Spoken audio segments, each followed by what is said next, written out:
Ven Espíritu Santo y llena los corazones de tus fieles y enciende en ellos el fuego de tu amor.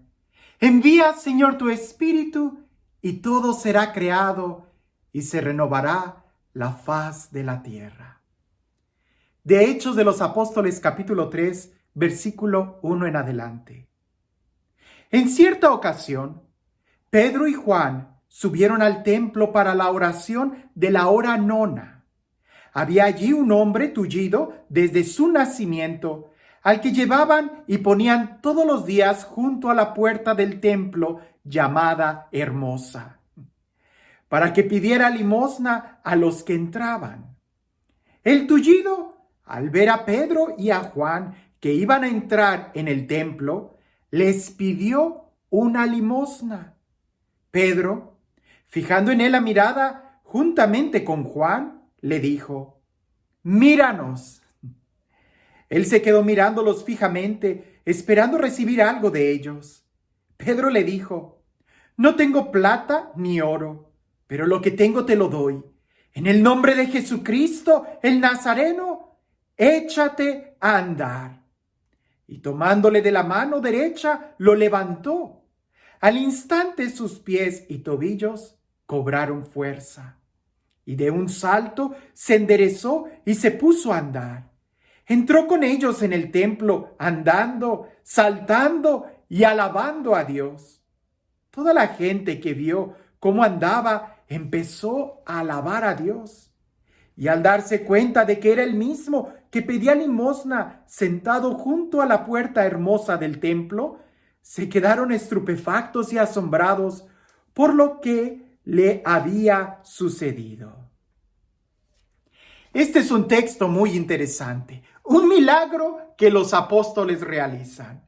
Y nuevamente, aunque el libro de Hechos de los Apóstoles es un libro histórico, así que los milagros que ahí suceden, muy posiblemente, con mucha seguridad, sucedieron. Pero sería muy pobre que nos quedáramos viendo los milagros como algo que los apóstoles sucedieron, que los apóstoles realizaron y que eso sucedió en el pasado. Más bien hay que ver que como palabra de Dios sigue siendo una enseñanza para ti y para mí. ¿Qué es lo que encierra este particular milagro que el evangelista San Lucas quiso escribirlo? Y con la misma forma que San Lucas escribió el Evangelio, que como muchos dicen, el Evangelio de San Lucas y Hechos de los Apóstoles en realidad son una sola obra, que con el tiempo se dividió como para separar la acción de Jesús de la acción de los apóstoles, pero en realidad es la misma acción de Jesús ahora a través de los apóstoles. Por eso vamos entrando y descubriendo qué significa cada detalle, para que tú lo puedas aplicar a tu vida y aplicándolo a nuestra vida podamos disfrutar, entender, poder vivir este texto. Dice que la hora nona, esa hora era la hora del sacrificio. No era cualquier tiempo. No, si recuerda, si en la Sagrada Escritura hay un detalle es porque ese detalle quiere decir algo más. Para nosotros, pues la hora, pues era cualquier hora. No, era la hora del sacrificio. Eso lo podemos leer en el libro de Éxodo, donde nos habla de los horarios donde se tiene que ofrecer un sacrificio. Ese era el horario del sacrificio. Por eso Pedro y Juan iban a esa hora al templo. ¿Qué era lo que sucede? Resulta que había gente que ayudaba a un paralítico, a un tullido. Lo ayudaban de esta manera, lo llevaban y lo dejaban en la puerta del templo. No entraban con él al templo, lo dejaban en la puerta. Eso es muy significativo, porque para nosotros hoy sabemos que el templo es Jesús. ¿Recuerdas cuando él dice, destruyan este templo y en 3 días lo construiré? Se está refiriendo a él mismo. Pareciese que aquellos que llevan a ese tullido al templo, a la puerta del templo, es como si lo estuvieran ayudando, como si lo estuvieran llevando a Dios. Pero nadie puede obligarte a entrar al templo. Ahí sí que cada uno debe de entrar por su propia cuenta. Pero la puerta La puerta era llamada la Hermosa, seguramente porque a muchos les gustaba entrar por esa puerta, quizás porque era hermosa. Y este hombre estaba allí pidiendo limosna a los que sí entraban. Dime qué es mejor, pedir limosna o entrar a celebrar el sacrificio en el templo, en la presencia de Dios. ¿Cuántos cristianos no hay que se quedan solamente en la penumbra, en la entrada, en los atrios de la presencia de Dios, de una manera como que sí y como que no, titubeando en la puerta? Ni están adentro ni están afuera. Están cerca del templo, pero no están adentro. ¿Recuerdas aquel hombre que le dice a Jesús cuál es el mandamiento más importante? Y Jesús le dice amar a Dios y a tu prójimo. Y aquel le dice, bien has dicho, maestro, que amar a Dios, a tu prójimo, es más importante que cualquier sacrificio. Jesús le dice, tú no estás lejos del reino de los cielos. Tú no estás lejos, estás cerca. Pero eso significa que tampoco estás adentro. Ese hombre no está adentro, está cerca, como muchos cristianos que tienen el nombre, saben en dónde está el templo, están sentados en la puerta hermosa, pero se resisten a entrar de lleno al templo y prefieren pedir limosna de cosas espirituales, pedir limosna de lo que cae de la mesa, pedir limosna de háblame bonito, quiero sentir bonito, pero no entran al sacrificio. Se quedan contemplando lo hermoso del templo, pero no entran al sacrificio, porque les duele, porque les cuesta, porque es un sacrificio. Ahora, eso también en el Apocalipsis nos recuerda algo por el estilo.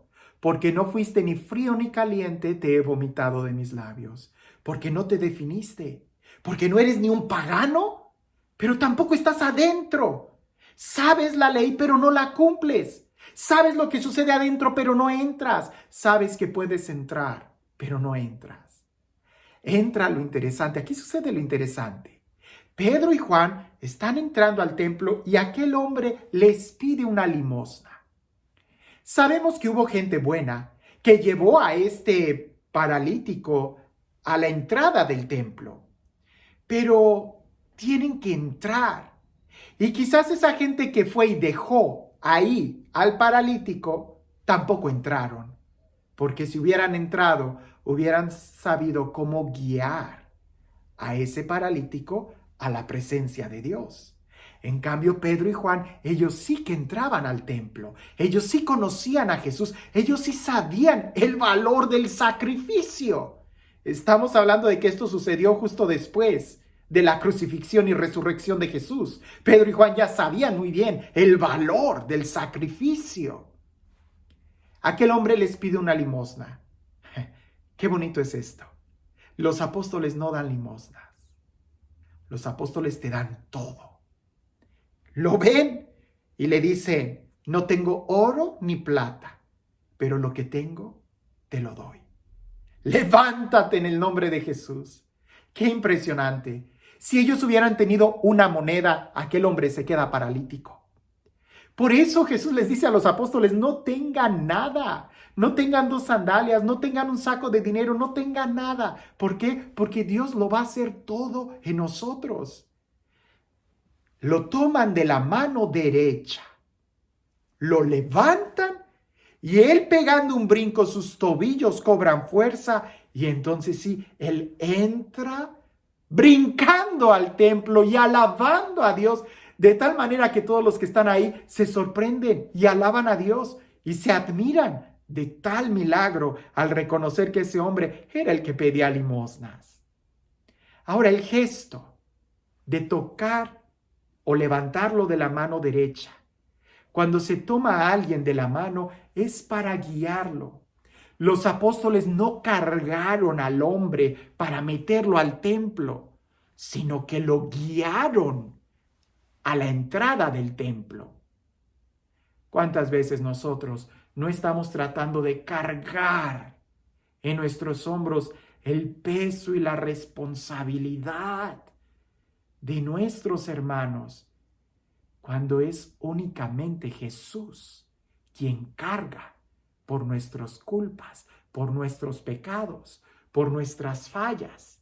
Es Jesús quien carga la oveja. A nosotros como hermanos nos toca guiar, acompañar a la entrada del templo. Y para eso tenemos que entrar al templo con esa persona, entrar a la presencia de Dios.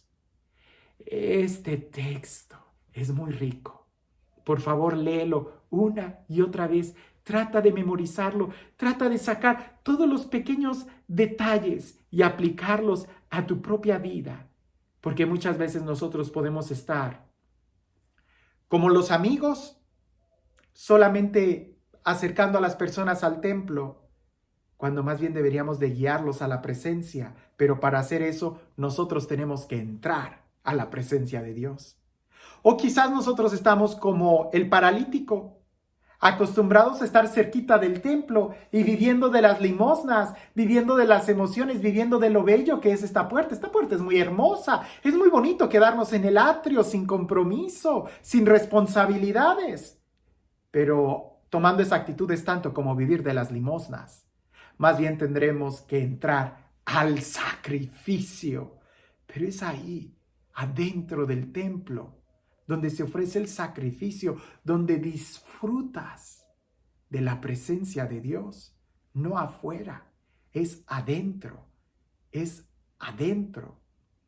Y nosotros como apóstoles o encargados de la evangelización, quizás tú como padre de familia, puedes entender mejor esta idea. No se trate de que cargue sobre tus hombros, es Jesús quien carga sobre sus hombros. Es Jesús quien carga la culpa de todos nosotros. Nosotros no, yo no cargo a nadie. Yo te guío a la presencia de Dios. Y para eso, los dos juntos tenemos que caminar. Preguntas que te pueden ayudar y que te invito a que compartas algunas de las ideas de este texto. Claro está, después de que lo hayas orado. Una es, ¿tú estás en la puerta o ya entraste al templo? Es decir, ya disfrutas del sacrificio, sabes la importancia del sacrificio y sabes y degustas la presencia de Dios que viene después del sacrificio.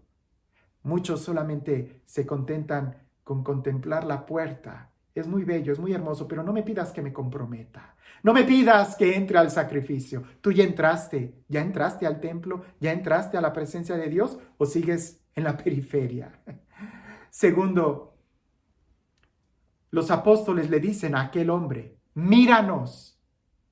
El hombre estaba acostumbrado a, perdonen la expresión, a estar distraído, a papar moscas, a mirar la puerta, lo bonito, extender la mano, le pide la limosna a ellos. Y Pedro le dice, no, míranos, mírame. Y aquel hombre se despierta y lo mira, así como que, pues, ¿de cuánto va a ser la limosna? Es decir, tú sabes muy bien en dónde estás poniendo tu mirada. ¿Sabes muy bien qué es lo que esperas? ¿Sabes muy bien que puedes ser sanado? ¿O solamente estás a ver qué cae el día de hoy? Si vas con esa actitud en la vida, seguramente no vas a recibir nada. Tercer pregunta, ¿tú eres de los que carga a las personas o más bien las guías? Si tú cargas a alguien, seguramente tú tampoco vas a entrar al templo, porque al templo todos entran caminando. No puedes cargar a alguien, todos entramos caminando. Quien nos carga a ti y a mí es Jesús. Él es el que nos carga. A ti y a mí nos toca solamente guiar, acompañar. Así que ten cuidado. Esto te puede aliviar de mucha presión y de mucho peso, pero también es un compromiso de poder y deber guiar. Porque para guiar yo tengo que saber a dónde voy. No sea que un ciego trate de guiar a otro ciego. Y la cuarta pregunta es, al templo se entra en alabanza, se entra cantando, se entra danzando y pegando brincos. Es decir, ¿cuál es tu idioma? ¿La queja o la alabanza? ¿Qué es lo que haces más en el día? ¿Estarte quejando y lamentando ¿O estás dando gracias a Dios y alabando por su amor y por su misericordia? Esta lectura del libro de Hechos de los Apóstoles tiene que ser intensa, tanto en la lectura como en la reflexión, como en la oración y como en el compromiso. Por favor, no te quedes mirando diciendo, ¡qué hermoso, qué bonito! Entra, comprométete, que de eso se trata, que nosotros también hagamos hechos y no solamente buenas intenciones. Que tengas un excelente día.